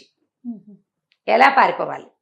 ఇక్కడి నుంచి తూర్పు వైపున కార్కోటకం అనే ఒక నగరం ఉంది, అది దాటాక సీతద అనే ఒక నది ఉంది, ఆ నది దాటిన తర్వాత ఉండిన పర్వతం, ఒక సిద్ధపర్వతం ఒకటి ఉంది అక్కడ, సీతోద అనే నది, దాని తర్వాత ఒక సిద్ధపర్వతం. ఆ పర్వతం మీదకి విద్యాధరులు రారు, నువ్వు ఇమీడియట్గా అక్కడికి పారిపో, తలదాచుకో, వీళ్ళు రారు, నువ్వు వెళ్ళి ఉండగలుగుతావు, స్త్రీవి, నువ్వు మానవుడితో జతకట్టున్నావు కాబట్టి, మగవాళ్ళు రాలేరు, నిన్ను శిక్షించలేరు.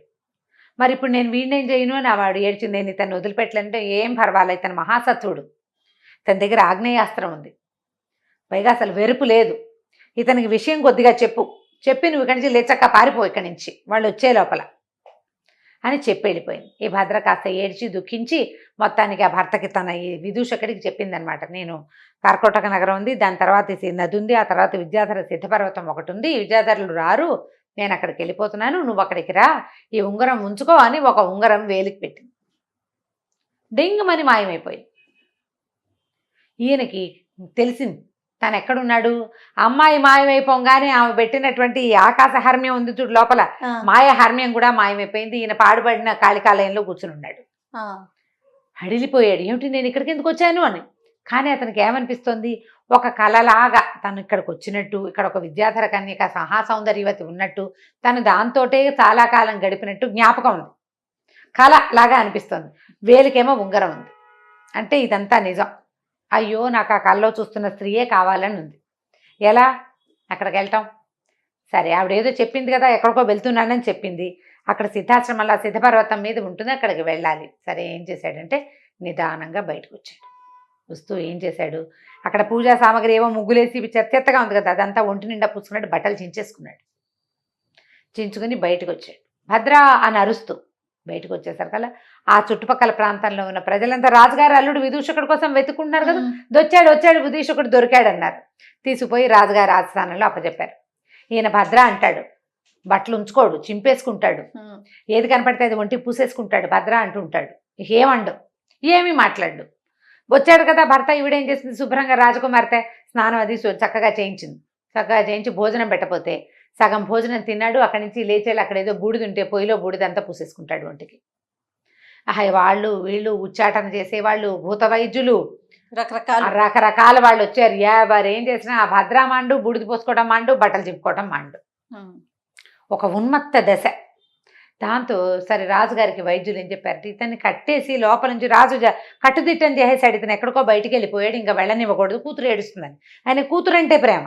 ఇవి వచ్చిన వైద్యులు ఏం చెప్పారంటే వదిలిపెట్టేయండి, ఇతన్ని మెల్లిగా సెట్ అవుతాడు, ఏదో చూశాడో ఏదో విన్నాడో, ఎందుకంటే నిన్నటిదాకా తెలివైన వాడు, ఆగ్నేయాస్త్రం ఉంది ఇతనికి, అగ్ని ఉపాసకుడు, ఏదో జరిగి ఇలా అయ్యాడు, వదిలిపెడితే అతనంతటా అతనే సెట్ అవుతాడంటే. సరే కూతురికి కూడా చెప్పాడు, అమ్మాయి ఏదో వేళకు వస్తే అన్నం పెట్టమ్మా, బట్టలు చింపుకున్నాడులే, బూడిది పూసుకున్నాడులే, నార్మల్ అవ్వలేదు నువ్వు ఏడబాక, ఎలాగో చెప్పాడు మనకి యోగి, ఇతను నార్మల్ అవుతాడని, వదిలిపెట్టు, ప్రశాంతంగా ఉండు, కట్టుదిట్టం చేయొద్దు, బయటికి పోనీ, కాస్త అటు ఇటు తిరిగి వస్తే ఏం తొక్కాడో ఇవన్నీ వచ్చినాయి, ఇంకోటి ఏదైనా తొక్కి సరే అవుతాడని కూతురికి నచ్చ చెప్పాడు. దాంతో ఆ అమ్మాయి కూడా మొగుడిని హమేషా కనిపెట్టుకుని ఉండటం మానేసింది. వేళకి ఏదో భోజనం, మంచినీళ్ళు, పాలు, నీళ్లు చూస్తూ ఉండేది, కాస్త అటు ఇటు తిరుగుతున్నాడు. వదిలేశారు. వదిలేయంగానే ఈయన దొరికిందే ఛాన్స్ అని ఈ ఉంగరం సరి చేసుకుని భద్రా నడుచుకుంటూ బయటకు వచ్చేసాడు. తిరిగి వస్తాడు, 2-3 సార్లు బయటకు వచ్చి తిరిగి వచ్చాడు. నమ్మారు వాళ్ళు, నమ్మించేశాడు. ఓ 4-5 రోజుల తర్వాత తనంతట తను బయలుదేరి వెళ్ళిపోయాడు బయటికి. తూర్పు కనుమలు దాటాక అక్కడ ఏదో ఒక కర్కోటక నగరం ఉంది, అది దాటి ఇంకా వెళ్ళాలి ముందుకి. సరే ఏం చేశాడు, బయలుదేరి ఆ పక్కకి వెళ్ళిపోవటం మొదలుపెట్టాడు. ప్రయాణం చేస్తూ వెళ్ళి మధ్యలో ఒక ఊర్లో ఆగాడు. ప్రతి చోట అతనికి రకరకాల కథలు మధ్యలో నడుస్తాయన్నమాట. ఈ కొత్తగా వెళ్ళిన నగరంలో ఏమైందట, ఒక పూటకోళ్ళమ్మ ఇంట్లో చేరాడు. రాజుగారు అల్లుడు కాబట్టి కొంచెం ఆభరణాలు ఉన్నాయి. ఇతను ప్లాన్డ్గా కొంత డబ్బు కూడా పట్టుకెళ్ళాడు. దాంతో ప్రతి చోట ఉండటానికి ఉంది. ఒక పూటకోళ్ళమ్మ ఇంట్లో చేరేసరికల్లా పూటకోళ్ళమ్మకి ఒక బంగారు నాణ్యం ఇచ్చాడు. ఆ పూట 2-3 రోజులు ఆవిడ అన్నం పెట్టింది. 3వ రోజున ఆవిడ ఏడుస్తూ, నాయన నా ఇల్లు నీకు దానం ఇస్తున్నాను, తీసుకో నాయన, నీకు ఇదిగో ఇల్లు కాగితం అని తీసుకొచ్చి చేతిలో పెట్టింది. తెల్లబోయాడు, ఇదేమిటమ్మా కాగితం ఇస్తున్నావు, ఏదో అన్నం పెట్టావు, నేను నీకు ₹1 ఇచ్చాను, రేపు పొద్దున వెళ్ళిపోతాను నేను అంటే, కాదు నాయన, ఇక నేను బతికి కూడా వృధానే, చచ్చిపోతాను నేను ఎలాగోను, ఇక నేను బతికుండి కూడా ఏమీ ఉపయోగం లేదు, చచ్చిపోతాను. చచ్చిపోయే ముందు ఒక సద్బ్రాహ్మణుడికి, ఒక ఉత్తమ వ్యక్తికి నా ఆస్తి పాస్తి ఇల్లు వాకిలు ఇచ్చేస్తే సరిపోతుందని అనిపించింది అనేసరికల్లా, నీకు అంత కష్టం ఏమొచ్చింది, ఏమిటి నీ బాధ ఏమిటమ్మా అని అడిగాడు. అడిగేసరికల్లా ఏం చెప్పాను ఆయన, ఈ ఊరు రాజుగారు, ఆయన పేరు దేవవర్మ ఏదో రాజుగారు, ఆయన చాలా కాలం దుఃఖించి పిల్లలు లేరని ఏడవగా ఆయనకు ఒక కూతురు పుట్టింది, సర్వాంగ సుందరి, దుఃఖలబ్ధిక అమ్మాయి పేరు, దుఃఖం వల్ల పొందిన పుత్రిక కాబట్టి ఆ పేరు పెట్టారు. ఈ దుఃఖలబ్ధిక మహాసౌందర్యవతి. రాజుకి తన కూతురుని చూసుకుని ఎంత గొప్ప. సరే ఏం చేశాడు ఆయన, ఒక ఆయనకి ఇచ్చి పెళ్లి చేశాడు, ఇంకో రాజుగారికి, పక్క ఊరి రాజుగారికి, సామంత ప్రభుకి. ఈ పెళ్ళయింది, పొద్దున పిల్లాన్ని ఇద్దరిని అంతఃపురంలోకి పంపించారు. అమ్మాయి బాగానే ఉంది, అబ్బాయి చచ్చిపోయాడు. పెళ్లి కుమారుడు మరణించాడు. దాంతో ఆయన ఏం చేశాడు, మళ్ళీ పెళ్లి చేశాడు. రెండోవాడు పోయాడు. 4 పెళ్ళిళ్ళు చేశాడు వరుసగా ఆయన. ప్రతివాడు వివాహం అవుతుంది, అంతఃపుర ప్రవేశము, రాజకుమార్తెని ఆయన ఏమీ చేయడు, కానీ వాడు చచ్చిపోతాడు. దాంతో రాజు కొళ్ళు మండిపోయింది. ఎంతమంది చస్తారో చూస్తాను, ఈ ఊళ్ళో ఉన్నటువంటి బ్రాహ్మణ క్షత్రియ యువకులందరినీ ఒక్కొక్కడితో నా కూతురికి పెళ్లి చేయి, ఏ కారణం చేత చస్తున్నారో మనకు తెలియాలి, ఎవడో ఒకడు అడ్డం పడేవాడు ఒకడు గనక దొరుకుతాడు, కాబట్టి ఇట్లా ప్రయత్నించమన్నాడు. ఒక్కొక్క కుటుంబం నుంచి ఒక్కొక్క యువకుని పట్టుకుపోయారు నాయన. ఈ ఊళ్ళో సగం మంది క్షత్రియ కుమారులు, బ్రాహ్మణ కుమారులు మరణించారు. నా కర్మ కొద్దీ ఇవాళ మా ఇంటికి వచ్చింది ఆ వాట. నా కొడుకు రాజకుమారికి భర్త కాబోతున్నాడు రేపొద్దున. ఇక భర్త ఏమీ లేదు, అంతఃపురంలోకి పంపేటేమీ, వివాహం లేదు, ఆవిడ అంతఃపురంలో ఉంటుంది, డైరెక్ట్ అంతఃపురంలోకి పంపేస్తారు. తెల్లారేసరికి వాడు చచ్చిపడి ఉంటాడు అక్కడ, వాడు చచ్చిపోతాడు. నా కొడుకు ఎలాగూ చచ్చిపోతాడు, ఒక్క పిల్లాడు, నేను బతికుంటే ఏం చేస్తాను నాయన అనేసరికల్లా ఏదో ఉంది ఇక్కడ, ఎవరో ఈ అంతఃపురంలో వెళ్ళిన వాళ్ళని చంపేస్తున్నారు. రాజకుమార్తె చూస్తే సౌందర్యవతి, ఈ ఊళ్ళోనే పుట్టి పెరిగింది, ఆవిడదేం లేదు, ఆవిడ లబోదిబ్బమని ఏడుస్తుంది. నాకు వద్దు నాన్న, ఇలా నా కోసం ఎవరిని చంపద్దు నాన్న అని అమ్మాయి ఏడుస్తోంది. తండ్రి వింటల్లా. పిల్ల మంచిదే, ఏదో జరుగుతోంది. సరే ఏమన్నాడమ్మా, అన్నం పెట్టావు 3 రోజుల నుంచి, నీ రుణం తీర్చుకుంటాను నేను, నాకేమన్నా అవుతుందని నువ్వు బెంగ పెట్టుకోవద్దు, నీ కుమారుడి ప్రాణాలకి నా ప్రాణం అడ్డేస్తా, వాడిని పంపద్దు, నేను వెళ్తాను అన్నాడు. నేనే నీ కొడుకునని చెప్పు, నేను వెళ్తా అన్నాడు. కొద్దిగా భయపడింది, కానీ ఇతని సత్వము, అతని ధైర్యము, ఆ మాటల్లో ఉన్న తెంపరితనము అవి చూసేసరికి ఒప్పుకుంది. సరేనా, సరే రాజకుమార్తె అంతఃపురానికి బయలుదేరాడు విదూషకుడు. పౌండ్రపట్టణం అనే చోటకి వెళ్ళాడు. పూటకోళ్ళమ్మ ఇంటికి వెళ్ళాడు. పూటకోళ్ళమ్మ ఇంటికి వెళ్ళాడు. ఆవిడేమో నాస్తంతా నీకు ఇచ్చేస్తాను, ఏమిటంటే రాజుగారి కూతురు సంగతి చెప్పింది. ఏమన్నాడంటే, నీ కొడుకు బదులు బకాసురుడి దగ్గరికి భీమసేనుడి వెళ్ళినట్టుగా నేను వెళ్తానమ్మా అని చెప్పాడు. వెళ్ళాక ఏమైందో చూడాలి ఇప్పుడు మనం. సరే విదూషకుడు ఏం చేశాడు, సాయంకాలం చీకటి పడింది, శుభ్రంగా పూటకోళ్ళమ్మ పాలు పెరుగు పోసి అన్నం పెట్టింది, తిన్నాడు, వెళ్ళాడు. వెళ్తే లోపలికి వస్తుంటే అందరు చూస్తున్నారు, బాబా ఎంత బాగున్నాడు, మరి చక్కగా ఉన్నాడు అనుకున్నాడు. లోపలికి పోయాక ఆ రాజకుమార్తె బిక్కమొహం వేసుకుని చూసింది, ఏం చేసి చచ్చిపోవడానికి వచ్చినట్టే కదా, అయ్యో ఎంత బాగున్నాడు, వీడన్నా బతికితే వీడితో కాపురం ఉంటుంది కదా నాకు అని అనుకుని బాధపడుతుంది. అమ్మ మీ దారి మీరు పడుకోండి, నేను చూస్తానన్నాడు. రాజకుమార్తె వెళ్ళి పడుకుంది. ఈయన ఏం చేశాడు, గదిలో ఒక పక్కన కూర్చుని ఉన్నాడు. ఒక మూల అగ్నిని తలుచుకుని ఆగ్నేయమైనటువంటి ఖడ్గాన్ని తెచ్చారు. తలుచుకోగానే చేతిలోకి వస్తుంది అనమాట. ఆ ఖడ్గాన్ని ధరించి ఒక మూల కూర్చున్నాడు. అర్ధరాత్రి అయిపోయింది. ఎవరు వస్తున్నారు అయితే దీనికి ఏం డౌటు, ఏదైనా సర్పమో ఏదైనా పురుగో ఏదో వస్తోందని అనుకుంటున్నారు. సర్పము పురుగు రాలా. కాసేపటి అయ్యాక ధన అడుగుల చప్పుడు వినపడింది. ఈ ఒక పెద్ద పెద్ద బ్రహ్మాండమైన పర్సనాలిటీ ఉన్న ఒక రాక్షసుడు వచ్చాడు అంతఃపుర ముఖద్వారంలోకి, ఆ గది తాలూకు ముఖద్వారంలోకి. అక్కడి నుంచి 2 చేతులు చాప, ఒక చెయ్యి ఇట్లా ఒక చెయ్యే చేతులు చాపాడు లోపలికి. చెయ్యి చాపి ఇట్లా అంటున్నాడు. అంటే ఎవరో దొరికితే దొరికిన వాడిని పట్టుకుంటారనమాట, ఈ రాజకుమార్తెతో పాటు ఉన్నవాడిని. ఈయన ఏం చేశాడు, వెంటనే ఆ కత్తి తీసి, ఓ దుర్మార్గుడా, నువ్వే వచ్చిన ఈ ఊళ్ళోకి, ఈ అంతఃపురంలోకి వచ్చిన మగవాళ్ళందరినీ తినేస్తున్నట్టున్నావు, నీ సంగతి చెప్తానుండని ఈ కత్తి పెట్టి ఒక్క వేటేశాడు. చెయ్యి తెగిపోయింది. ఇక్కడ దాకా చెయ్యి లోపల చాపాడు కదా, దెబ్బదాకా తెగిపోయి చెయ్యి అట పడిపోయింది. పడిపోయేసరికి రాక్షసుడు గగ్గోలు పెడుతూ పరిగెత్తుకుంటూ వెళ్ళిపోయాడు. అంతఃపురంలో ఎవరు కదలిక లేరు. ఈయన హాయిగా అయిపోయిందిగా. ఈ రాక్షసుడు చెయ్యి ఎలా పడిందంటే సరిగ్గా ఆ ద్వారానికి అడ్డంగా పడింది, ఇంకోళ్ళు ఎవరు లోపలికి రానివ్వకుండా. ఈయన ఖడ్గాని పక్కకు పెట్టుకుని శుభ్రంగా తను కూడా ఒక తివాచి చూసుకుని పడుకుని నిద్రపోయాడు. ఇంకెవరు రారు, వీడే ప్రతిసారి వస్తుంది. తెల్లవారేసరికల్లా గంటలు మోగాయి. ఇంకేముంది, శవమే, వాడు ఉండడు, చచ్చిపడి ఉంటాడని అనుకున్నారు. తీరా చూస్తే ఈయన చక్కగా హాయిగా పడుకుని నిద్రపోతున్నాడు. రాజకుమార్తె పడుకుంది. ఆవిడ లేచి చూసింది. అంతా వీళ్ళంతా వచ్చారు బయట నుంచి, పని వాళ్ళు వస్తారు కదా, అంతఃపుర సైనికులు, రక్షకులు, ఈ అమ్మాయిని సేవించేటువంటి సేవకురాళ్ళు, రాజుగారు, మంత్రి గారు, సైన్యాధిపతి, సమస్తమైన జనాభా వచ్చి చూసేసరికల్లా కళకళ్ళాడుతూ నుంచుని ఉన్నాడు విదూషకుడు. ఆశ్చర్యపోయారు. ఆ రాక్షసుడి చెయ్యి లోపల కనపడింది. నాయన, ఎవరు మహానుభావుడివి, నువ్వు ఎక్కడి నుంచి వచ్చావు, ఏమిటి అంటే ఈ విషయం వ్యవహారం అంతా చెప్పాడు. మా అమ్మాయిని వివాహం చేసుకో, ఇక్కడే ఉండన్నారు వాడు. కొద్ది రోజులు ఉన్నాడు అక్కడ, వివాహం చేసుకున్నాడు. మరి ఎవరి వల్ల అమ్మాయి రక్షించబడుతుందో ఆ పిల్ల నా దుఃఖలబ్ధికని అతనికే ఇవ్వాలి. కొద్ది రోజులుండి నేను వేరే వ్యవహారం మీద వెళ్తున్నానని చెప్పేశాడు. చెప్పి బయలుదేరాక ఏమైంది, ఈసారి ఏమైందంటే ఒక ఓడ వర్తకుడితోటి అంటే సముద్రం మీద ప్రయాణాలు చేసే ఒక వర్తకుడితోటి స్నేహం అయింది. ఇతనికి కార్కోటక నగరం, అక్కడికి వెళ్ళాలి ఈయన. సరే, ఈ వర్తకుడితో స్నేహం అయితే ఆ వర్తకుడు నేను ఆడ సముద్రం మీద వెళ్తానంటే రాజుగారితో చెప్పాడు, నేను మళ్ళీ వస్తానండి, ఇప్పుడే నేను ఇక్కడ ఉండటం నాకు కుదరదు, వేరే వ్యవహారం మీద వెళ్తున్నానని చెప్పి ఆ వర్తకుడితో కలిసి బయలుదేరితే సముద్రంలోకి వెళ్ళింది పడవ. చాలా దూరం, రోజులు గడిచిపోతున్నాయి. ఒక రోజులో జరగల ఇదంతా, నెలలు గడిచిపోయినాయి. ఈయన భద్ర కోసం వెళ్తున్నాడు. ఈ దారిలో ఏమైంది, సముద్రంలో పడవ ఉన్నట్టుండి ఆగిపోయింది.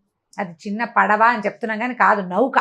అది చాలా పెద్దది, చాలామంది జనాభా ఉన్నారు. ఇక ఏం చేసినా ఆ పడవ కదలపోయేసరికల్లా ఆయన ఏమన్నాడు, ఆ ఓడ వర్తకుడు, ఎవరైతే ఈ ఓడని కదుపుతారో వాళ్ళకి నా సంపదలో సగం ఇచ్చి నా పిల్లనిచ్చి పెళ్లి చేస్తానన్నాడు. అనేసరికల్లా మన సత్వశీలుడు కదా ఇతను, విదూషకుడు చాలా మహాసత్వుడు. తను ఏమన్నాడు, నేను చూస్తాను, అసలు ఇక్కడ ఏముందో నేను చూస్తానని చెప్పి ఏం చేశాడు, ఆ సముద్రంలోకి ఆగ్నేయాస్త్రాన్ని పట్టుకుని దూకేసరికల్లా కిందకి వెళ్ళేసరికి అతనికి ఏం కనపడిందంటే ఒక మహాకాయుడైన ఒక రాక్షసుడు నిద్రపోతున్నాడు. ఆ నిద్రకి అతని పిక్కకి ఈ పడవ తాలూకు కింద భాగం ఉంటుంది కదా, ఈ మట్టిని కదుపుతూ నడిచేది, అది పట్టేసుకుంది. వీళ్ళు ఎంత ప్రయత్నం చేసినా పిక్క, అతను ఎంత మహాకాయుడు, ఈ ఓడకి కనీసం 20 ఇంతలు ఉన్నాడు. ఇతను ఏం చేశాడంటే ఈ ఆగ్నేయ కత్తి ఉంది కదా, దాంతో ఆ పిక్కని తెగ నరికేసేసరికి పడవ కదిలితే వెళ్ళే ముందు ఏం చెప్పాడు, ఇతనికి ఎట్లా వేశారు వీళ్ళని సముద్రంలోకి వెళ్ళటానికి, నడుముకి తాడేసి వదిలిపెట్టారు సినిమాటిక్గా. ఆ కింద పని అయ్యాక అతని పైకి లాగాలి. వాళ్ళకి చెప్పాడు, నేను కేక పెడతాను, పడవ కదలంగానే నన్ను లాగండి అన్నాడు. అనేసరికల్లా సరే అందరు ఒప్పుకున్నారు. మరి పైన ఉన్నారు కదా, ఇదే ఒక సినిమాలో చూశారు, జ్ఞాపకం చేసుకోండి. ఆ సినిమాలో ఐడియా వాళ్ళ సొంత ఐడియా కాదు, కాసిం ఇలాంటి కథల్లోది, ఇది కథా సరిసాగరంలో కథ. సరే, కిందకేశారు, తాళ్ళు పట్టుకుని ఉంచుకున్నారు కదా, పైనుంచి పట్టుకున్నారు, అతని కాళ్ళు పట్టుకుని కిందకి వదిలిపెట్టారు. తలకిందులుగా వచ్చాడు కిందకి. నరికేం కానీ పడవ కదిలింది. నావ కదలంగానే వాళ్ళు ఏం చేశారు, నా వర్తకుడు కనిపించింది, ఈ బాపడు వీడెవడికో నా పిల్లని నేను ఎందుకు ఇవ్వాలి, పడవ ఎలాగో కదిలిపోయింది, వీడు కొత్తగా స్నేహం పోనివ్వమని ఏం చేశాడంటే తాళ్ళు నరికించేశాడు. అయ్యో, ఈ తలకిందులుగా ఉన్న విదూషకుడు ఫెళ్ళమని నీళ్ళలోకి పడిపోయాడు పూర్తిగా. ఇప్పుడు పైనుండి ఆసరా పట్టుకుని ఉన్న దారి వేరు, ఆసరా కోసం కానీ వదిలిపోయాడు. అంతకుముందు వాళ్ళు ఆపి పట్టుకున్నారు, ఇప్పుడు పట్టు లేదు, పడిపోయాడు కిందకి. పడిపోగానే ఏం చేశాడంటే ఇక అర్థమైంది ఇతనికి, వాళ్ళు మోసం చేశారు. కానీ ఏ రాక్షసుడి పిక్కనైతే తను నరికాడో ఆ పిక్కని ఆసరా చేసుకుని, అదొక దీనిలాగా, పిక్క అంటే కింద భాగం, మోకాలు కింద నుంచి పాదం దాకా ఉండేది కదా, దాన్ని ఆసరా చేసుకుని సముద్రంలో ఈదటం మొదలుపెట్టాడు. ఏదో ఒకటి కావాలిగా, సముద్రాన్ని ఈదుతూ ఒక పక్కకి ప్రయాణం. సముద్రం ఏ పక్కకి తీసుకెళ్తే ఆ పక్కకి. అట్లా ప్రయాణం చేసుకుంటూ వెళ్ళాడు. ఒక నది, ఒక తీరానికి చేరాడు. సముద్రమే ఒక తీరానికి చేరేసరికి ఒక అశరీరవాణి వినపడింది. భళా విదూషక, నువ్వు చాలా గొప్ప సమర్థుడివి, మహాసత్వుడివి, నేను నీ ఆరాధ్యతమైనటువంటి అగ్నిహోత్రుణ్ణి. ఇక్కడి నుంచి, ఇది దిగంబర దేశం, ఇక్కడి నుంచి 7 రోజుల్లో నువ్వు కార్కోటక నగరానికి చేరతావు. అక్కడ దాకా నీకు ఆకలి దప్పులు లేకుండా వరం ఇస్తున్నాను. కార్కోటక నగరం వెళ్ళాక అక్కడ నీ యొక్క మనసు తీరుతుంది. నువ్వు చాలా సమర్థుడివి, నువ్వు ఇలాగే నీ పనులు చేసుకుంటూ ఉండమని ఆజ్ఞ వినపడింది అశరీరవాణి. ఆ తర్వాత అతను అక్కడి నుంచి 7 రోజులు ప్రయాణం చేసి ఆ కార్కోటకం అనే నగరానికి చేరాడు. అది చాలా గొప్ప అద్భుతమైన నగరం. ఎంత బాగుందో. అక్కడ ఆ రాజువారు, ఆ ఊరి రాజుగారు కట్టినటువంటి ఒక బంగారు దేవాలయం ఉందట. ఆ దేవాలయానికి వెళ్ళాడు. ఇతను మంచి రూపాలు లావణ్యమైన వాడు కదా, అందమైన వాడు. అక్కడున్న బ్రాహ్మణ సమాజం అతన్ని బాగా ఆదరించింది. భోజనాలు పెట్టారు, చక్కగా దేవాలయం అంతా చూశాడు, చుట్టుపక్కల ఊరంతా చూశాడు. అక్కడి నుంచి ప్రయాణించాలి తను. అయితే ఏమైందంటే, ఈ బ్రాహ్మణ సమాజం వాళ్ళతో కబుర్లు చెప్పుకుంటాడు. తను ఏ ఊరు, ఎక్కడి నుంచి వచ్చాడు, తర్వాత జరిగిన సంగతులు చెప్పుకుంటారు కదా. రాజుగారిది ఒక ఇది వినపడింది. ఏమిటి, రేపు ఉదయం ఎవరైనా సరే కుమారుడు, క్షత్రియుడు కానీ బ్రాహ్మణుడు కానీ రాజకుమార్తెని వివాహం చేసుకోవాలని కోరుతున్నట్లయితే వాళ్ళు ఈ రాత్రికి రాజకుమారి అంతఃపురంలో నిద్ర చేయాలో అని. ఈయన తెలివిగలవాడు, ముందే సహసత్వుడు, ప్రధానంగా ఇలాంటి ఏమైనా ఛాలెంజెస్ ఉంటే ఉత్సాహంగా ఉంటుంది. నేను చేస్తానన్నాడు. అనేసరికల్లా ఈ బ్రాహ్మణ సమాజం అంతా అంది, నాయన అంత సులువు కాదు, రాజుగారి కూతురు దగ్గరికి ఎవడెళ్తే వాడు చచ్చిపోతున్నాడు అంతఃపురంలో, ఇలా జరుగుతుందని వాళ్ళు ఏంటంటే ముందు రోజు నిన్ను టెస్ట్ చేస్తారు, నువ్వు బతికుంటే రేపొద్దున పెళ్లి చేస్తారు, బతికలేకపోతే నిన్ను వదిలేయటమే. అమ్మాయి పెళ్లి చేయడానికి ఇప్పటికి సంవత్సరాలుగా ప్రయత్నిస్తున్నారు, ఈ టంకేస్తారు, రానివాడు రాడు, వచ్చినవాడు వస్తాడు, ఇవాళ రారు, రేపు మళ్ళీ టంకేస్తారు, రేపు ఎవడో ఒకడు వెళ్తాడు పిచ్చి వెతవ, వాడు దొరికిపోతాడు అనేసరికి తను ఏమిటో చూస్తాను, నేను ఆల్రెడీ ఇలాంటిది ఒక క్రియ చేశాను, నాకు తెలుసు, నేను వెళ్తానన్నాడు. ఎంత వద్దన్నా అతను వినలా. అయితే అతను ఇలా తలుచుకోగానే అతని చేతిలోకి కత్తి రావడాన్ని చూసిన బ్రాహ్మణ సమాజం అంతా నమ్మింది, వీడి దగ్గర ఏదో మహావిద్య ఉంది. సరే, ఈయన అంతఃపుర ప్రవేశం చేశాడు. ఆ రాజకుమార్తె ఎంత అందగత్తో ఇతను చూసి ఏడవటం మొదలుపెట్టింది. అయ్యో, నా మళ్ళీ చచ్చిపోవడానికి ఇంకొకడు వచ్చాడే అని. ఆ రాత్రి ఆవిడని పడుకోమన్నాడు. ఈయన మెలకుగా ఉన్నాడు. ఈసారి ఒక రాక్షసుడు మళ్ళీ వచ్చాడు. వాడు ఎడం చేయి లోపలికి పెట్టి ఇతన్ని పట్టుకోపోయాడు. వాడికి కుడి చేయి లేదు. ఇతను ఏం చేశాడు, ఆ చేయి గట్టిగా పట్టుకుని వాడు జుట్టు పట్టేసుకున్నాడు.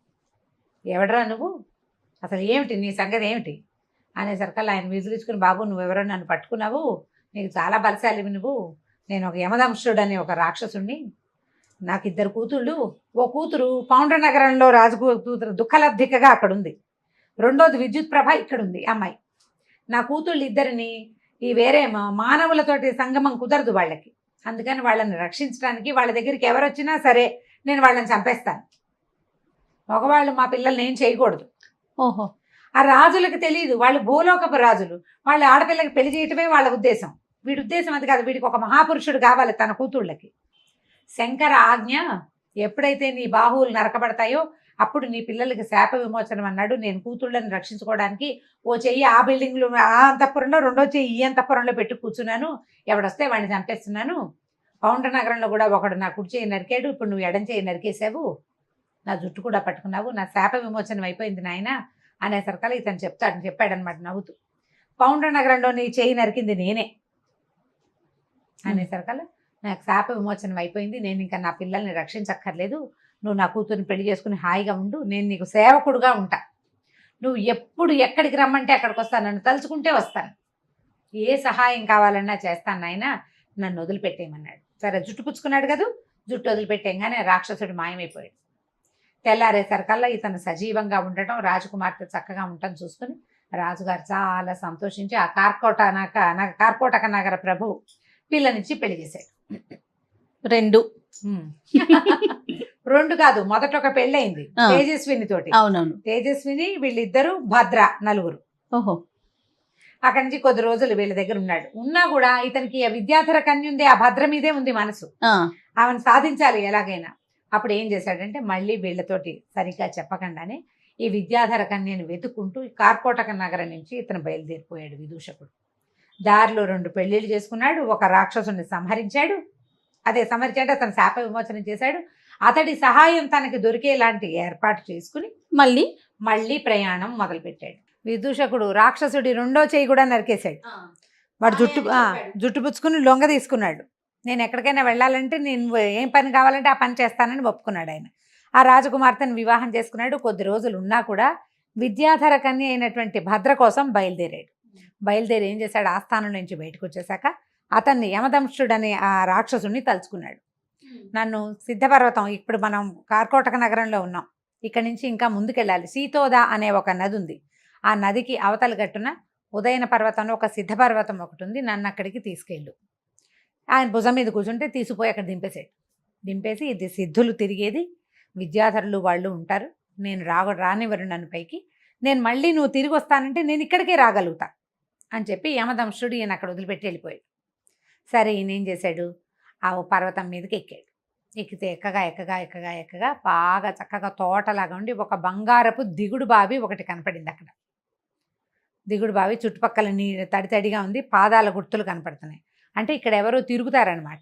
సరే ఏం చేశాడు, ఓ పక్కన కూర్చుని ఉన్నాడు. చాలాసేపటికి కొంతమంది ఆడవాళ్ళు ఇంత బిద్దెలు పుచ్చుకుని వచ్చారు. ఆడవాళ్ళవే పాదాల గుర్తులు అనమాట. ఓ పక్కన కూర్చున్నాడు. పక్కన కూర్చుంటే అడిగారు, ఎక్కడ వాడివి, ఏమిటి నువ్వు అంటే, ఊరికే చూడడానికి వచ్చాను అన్నాడు. ఈ నీళ్ళు ఎవరికి తీసుకెళ్తున్నారు అంటే, వాళ్ళలో ఒక ఆవిడ ఏం చెప్పిందంటే, విద్యాధర కన్యక ఒక ఆవిడ భద్ర అని ఉంది, ఆవిడ స్నానానికి తీసుకెళ్తున్నాము అంది. వీడికి మనవాడికి కావాల్సింది ఆవిడే కదా. సరే ఏం చేశాడు, వాళ్ళు బిందెల్లో నీళ్ళు నింపుకుంటున్నారు కదా, బిందెలో ఒక ఉంగరం వేసేసాడు. ఒక ఉంగరం ఇచ్చింది భద్ర, ఆ ఉంగరం వేసేసాడు. అయితే ఆ అమ్మాయి ఏ బిందెలో వేశాడో ఆ బిందె తాలూకు అమ్మాయి ఇచ్చి, అయ్యా కొంచెం ఎత్తవా ఈ బిందె నాకు, బిందె ఎత్తాలి కదా, ఇట్లా ఎత్తి పైన పెట్టాలి. బిందె ఎత్తి భుజం మీద పెట్టాడు. అక్కడే ఉన్నాడు. ఆ చుట్టుపక్కల తోటల్లో బొళ్ళని పళ్ళు గిళ్ళు ఉన్నాయి, కోసుకుని తిన్నాడు. ఆ నూతి దగ్గరే కూర్చున్నాడు కదలకుండా. ఈ ఆడాళ్ళంతా నీళ్లు పుచ్చుకుని వెళ్ళారు. అక్కడ స్నానశాలలో పోసారు. ఆ బిందె ఎత్తి నీళ్లు పోస్తుంటే ఆవిడ ఒళ్ళో పడింది ఆ ఉంగరం. భద్రకి ఒళ్ళో పడేసరికల్లా ఉంగరం చూసుకోగానే ఆవిడకి తెలిసిపోయింది వచ్చేసాడని. ఇది ఎక్కడ దొరికింది ఈ ఉంగరం ఏమిటంటే, అయితే వీళ్ళు ఏమన్నారు, ఈ బిందె పట్టుకొచ్చిన అమ్మాయి అక్కడ ఉన్న ఒక వ్యక్తితోటి మాట్లాడింది, ఆయన ఎవరో నవయువకుడు, మానవుడు, చక్కగా సంస్కృతం మాట్లాడుతున్నాడు, అక్కడ ఉన్నాడని చెప్పేసరికల్లా ఈ అమ్మాయి పరిగెత్తుకుంటూ వెళ్ళి చూసుకుంటే ఈయన అక్కడే ఉన్నాడు. సరే హాయిగా ఉన్నారు కొంతకాలం పాటు సంతోషంగా ఉన్న తర్వాత అతను ఏమనుకున్నాడంటే, ఇక్కడి నుంచి వెళ్ళిపోవాలి. ఆ అమ్మాయి ఏమందంటే, నాకు నువ్వే కావాలి, నీతోటే ఉంటాను, కానీ నేను భూలోకంలోకి వచ్చానా మా విద్యాధరులు వచ్చి నన్ను పట్టేసుకుంటారు, సిద్ధపర్వతం మీద ఉంటే నన్ను ఎవరు పట్టుకోరు. అప్పుడు అతను ఏమన్నాడంటే, నీకు నేను కావాలంటే ఈ విద్యాధరత్వాన్ని వదిలిపెట్టి శక్తులు వదిలేసుకో, నువ్వు మానవులతో పాటు ఉండి మానవులతో కలిసి తిరుగుతూ కలిసి వీళ్ళతోటి విహరిస్తూ వివాహం చేసుకుని పుత్రులను సంతానం కంటానంటే మీ వాళ్ళు ఒప్పుకోరు, శక్తి వదిలిపెట్టేసుకో, విద్యాధర శక్తులు ఏవి వాడవు నువ్వు, అప్పుడు నువ్వు నాతో హాయిగా ఉండొచ్చు కదా అంటే ఆవిడ దానికి రెడీ అయిపోయింది. ఇప్పుడు మనం కోటీశ్వరుల ఆడపిల్లలు ఆస్తులు వదులుకుని అబ్బాయిల దగ్గరికి వెళ్ళిపోయినట్టు, ప్రేమించిన వాడి దగ్గరికి వెళ్ళినట్టు ఆవిడ మొత్తం శక్తి అంతా వదిలిపెట్టేసుకుంది. నేను మొత్తం శక్తులు వదిలిపెట్టేస్తాను, నన్ను నువ్వు తీసుకెళ్ళిపో. సరే ఇతను ఏం చేశాడంటే, మనం అక్కడ దాకా వెళ్తే కనుక యమదంశుడు వస్తాడు, అక్కడికి వెళ్ళిపోదాం అని చెప్పేసి ఆ అమ్మాయిని తీసుకుని అక్కడి నుంచి బయలుదేరాడు. తన స్నేహితురాళ్ళు 2-3 ఉన్నారు, వాళ్ళకి చెప్పింది. భద్రేశ్వరి మొట్టమొదట ఇక్కడికి పారిపో అని చెప్పింది కదా, ఆవిడ 4 రోజులు వీళ్ళని హాయిగా ఉండండి తర్వాత వెళ్ళిపోదురు కానంటే, ఆ విద్యాధర పర్వతం సిద్ధపర్వతం మీద హాయిగా చాలా అద్భుతమైన చెరువులు దొరువులు, ఎంత చక్కగా ఉంటుందో పర్వతం. మామూలుగా మన హిమాలయాలే చాలా బాగుంటాయని చెప్తాం కదా, ఈ సిద్ధపర్వతాల్లో ఏంటంటే గైరికాది ధాతువులు ఉంటాయి, మొక్కలకే మణులు కాస్తాయట ఆ ప్రాంతంలో. అలాంటివి అన్నీ చూసి సంతోషంగా అక్కడ ఉన్న మొత్తం వింతలు విడురాలు అన్నీ చూసేశాక, అంటే హనీమూన్ అయిపోయాక బయలుదేరారు. ఈ పర్వతం దిగొచ్చి యమదంశుడిని పిలిచారు. పిలిస్తే ఆయన వీళ్ళిద్దరిని భుజం మీద ఎక్కించుకొని బయలుదేరాడు. మొట్టమొదట ఎక్కడికి వెళ్ళాడు, కార్కోటక నగరానికి వెళ్ళి అసలు రాక్షసుడి మీద ఎక్కి వస్తున్న వీళ్ళని చూసి అందరూ ఆశ్చర్యపోయారు ప్రజలంతా. అక్కడున్న రాజకుమార్తెని తీసుకున్నాడు, నా భార్య నేను తీసుకెళ్ళిపోతాను అని. రాజుగారు ఒప్పుకున్నాడు. కార్కోటక నగరంలో ఉన్న రాజకుమార్తెను ఎక్కించుకున్నాడు. అక్కడి నుంచి ముందుకొచ్చి ముందు ఇంకొక అమ్మాయి దుఃఖలబ్ధిక, ఆ అమ్మాయిని ఎక్కించుకున్నాడు. అయ్యారు. అక్కడి నుంచి ఇప్పుడు ఈ దుఃఖలబ్ధిక తర్వాత ఇతను ఒక చోట వ్యాపారస్తుడితోటి ఒప్పందం కుదుర్చుకున్నాడు. ఆయన ఏం చెప్పాడు, నువ్వు నీళ్ళలోకి దిగి సముద్రంలో అడ్డు తొలగించు, మా పిల్లని నీకు ఇచ్చి పెళ్లి చేస్తానన్నాడు కదా. అక్కడికి వెళ్ళి ఈ రాక్షసుడితోటి బెదిరించి, నీ కూతుర్ని నాకు ఇస్తాను వాగ్దానం చేసావు, వాగ్దత్త, నీ కూతురు నా పెళ్ళాం అని చెప్పేశాడు. ఖచ్చితంగా వాగ్దానం చేసావు, నా మనసా అమ్మాయి నా భార్య అనుకున్నాను, నా భార్య నాకు అప్పచెప్పు అంతే అంటే ఇక వాడు ఏడుస్తూ ఏం చేశాడు, ఇక ఏం చేశాడు, రాక్షసుడు ఒకడు వచ్చాడు వీళ్ళతో పాటు. సరే ఆ కూతుర్ని అప్పచెప్పేశాడు. సంపద ఇస్తానన్నాడు, సగం సంపదని తన ఊరికి తరలించుకున్నాడు, ఉజ్జయినికి. తరలించుకుని ఇక్కడి నుంచి బయలుదేరి ఈ మొత్తం ఎంతమంది అయ్యారు ఇప్పటికి, 4 రాజకుమార్తెల్ని, ఒక వ్యాపారస్తుడి కూతురు, ఒక విద్యాధర కన్య, 2 రాజకుమార్తెలు, మళ్ళీ వీళ్ళిద్దరూ అక్కా చెల్లి, ఒక రాక్షసుడి తాలూకు సంతానం. ఈ 4 ఎక్కించుకుని ఉజ్జయిని మహానగరానికి వెళ్ళిపోయాడు. ఇలా రాక్షసుడి మీద ఎక్కి వస్తున్న ఇతన్ని చూసి మహాబాహువైన ఒక రాక్షసుడు, అసలు చూడ్డానికి అమోఘంగా ఉందన్నమాట. రాజుగారు చాలా ఆనందించాడు. ఆ రాజు కూతుర్ని మొట్టమొదటి పెళ్లి చేసుకున్నాడు, తేజస్విని. అప్పుడు ఉజ్జయిని మహానగరానికి రాజుగా తీసుకున్నారు అతన్ని. మరి రాజుగారికి ఒకటే కూతురు ఉంది. ఈ 5 రాజకన్యలతోటి హాయిగా ఆనందంగా కాలక్షేపం చేశాడు. మహాసత్వం ఉన్నవాడు ఏదైనా చేయగలుగుతాడు. సత్వవంతులకి అడ్డే లేదు.